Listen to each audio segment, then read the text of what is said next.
ಎಂತಹ ಒಳ್ಳೆಯ ಕಂಠ ಈ ಮಾನವನದ್ದು, ಎಷ್ಟು ಚೆನ್ನಾಗಿ ಹಾಡನ್ನು ಹೇಳಿದ. ಹೌದು, ಬಹಳ ಸೊಗಸಾಗಿ ಹಾಡು ಹೇಳಿದ. ಅವನ ಹಾಡನ್ನು ಕೇಳುತ್ತಾ ಮೈ ಮರೆತು ಹೋದೆ. ಅಯ್ಯೋ ನೋಡಿ, ಎಷ್ಟು ಸಮಯವಾಗಿ ಹೋಗಿದೆ. ನಾವು ಸುಖವಾಗಿ ಭೂಲೋಕಕ್ಕೆ ಬಂದದ್ದನ್ನ ದೇವಲೋಕಕ್ಕೆ ತಿಳಿಸಲೇ ಇಲ್ವಲ್ಲ.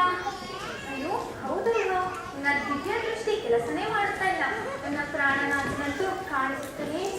ನಾರಾಯಣ ನಾರಾಯಣ, ಹೌದು ದೇವಿ, ನಾವು ಭೂಸ್ಪರ್ಶ ಮಾಡಿದ್ದಂತೆಯೇ ನಮ್ಮ ದಿವ್ಯ ಶಕ್ತಿಗಳೆಲ್ಲ ಕಳೆದು ಹೋಗುವುದು. ಬೇಕಿದ್ದರೆ ಸ್ಕೈಪ್ ಮುಖಾಂತರ ತಾವು ತಮ್ಮ ಗಂಡನ ಮಾತನಾಡಬಹುದು. ಸ್ಕೈಪ್ನಾಗೆ ಇತ್ತೀಚೆಗೆ ಸ್ವರ್ಗಲೋಕಕ್ಕೆ ಬಂದ ಸ್ಟೀವ್ ಜಾಬ್ಸ್ ನನ್ನೆಲ್ಲರಿಗೂ ಐಫೋನ್ ಕೊಡ್ಲಿಲ್ವೇ? ಅದರಲ್ಲಿ ಫೇಸ್ ಟೈಮ್ ಮಾಡೋಣ.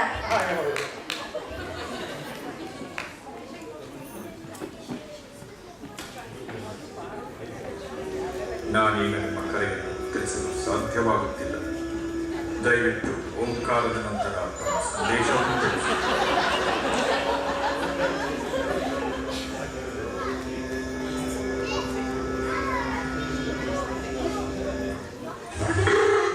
ವಾಯ್ಸ್ ಮೇಲೆ ಹೋಗ್ತಾ ಇದೆಯಲ್ಲ.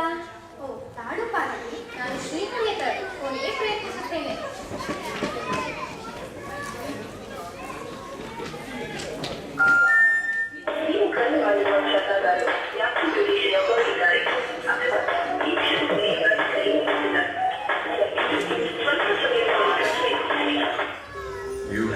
ಓಹೋ, ನಾವಿಲ್ಲದ ಸಮಯದಲ್ಲಿ ಮಾಡುತ್ತಿದ್ದಾರೋ ಈ ಗಂಡಂದಿರು. ನಾರಾಯಣ ನಾರಾಯಣ, ಭೂಸ್ಪರ್ಶವಾಗುತ್ತಿದ್ದಂತೆ ಭೂಲೋಕದ ಮಹಿಳೆಯರ ತರ ಗಂಡಂದರ ಮೇಲೆ ಸಂದೇಹ ಪಡೋ ಸ್ವಭಾವ ನಮಗೂ ಬಂದೇ ಬಿಡುತ್ತು. ನಿಮಗೇನ್ ಗೊತ್ತು ನಾರದ್ರೆ, ಅಲ್ಲಿ ಗಂಗೆ, ಇಲ್ಲಿ ನಾನು.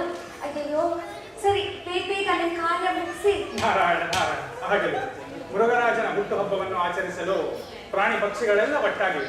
ಬನ್ನಿ ಪುಟಾಣಿ ಮಕ್ಕಳ ಈ ನೃತ್ಯವನ್ನು ನೋಡೋಣ.